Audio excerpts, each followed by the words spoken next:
নমস্কার। আজ আমরা এখানে সমবেত হয়েছি আন্তর্জাতিক যোগ দিবস উদযাপন করার জন্য। প্রতি বছর 21শে জুন সারা বিশ্বে এই দিনটি পালন করা হয়। যোগ হলো ভারতের প্রাচীন ঐতিহ্যের এক অমূল্য উপহার, যা শরীর, মন ও আত্মার মধ্যে সুন্দর সমন্বয় সৃষ্টি করে। বর্তমান ব্যস্ত জীবনে মানুষ নানা ধরনের শারীরিক ও মানসিক সমস্যার সম্মুখীন হচ্ছে। নিয়মিত যোগাভ্যাস আমাদের শরীরকে সুস্থ, মনকে শান্ত এবং চিন্তা শক্তিকে উন্নত করতে সাহায্য করে।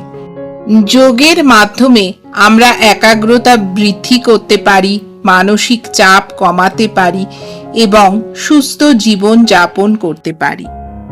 আন্তর্জাতিক যোগ দিবসের মূল উদ্দেশ্য হল মানুষের মধ্যে যোগের উপকারিতা সম্পর্কে সচেতনতা বৃদ্ধি করা এবং সকলকে সুস্থ ও সুশৃঙ্খল জীবনযাপনের পথে উৎসাহিত করা।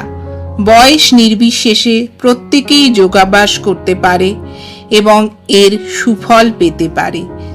তাই আসুন আমরা সবাই প্রতিদিন কিছু সময় যোগের জন্য নির্ধারণ করি এবং একটি সুস্থ, সুন্দর ও সুখী সমাজ গঠনে এগিয়ে আসি। ধন্যবাদ। জয় হিন্দ, জয় ভারত, বন্দে মাতরম।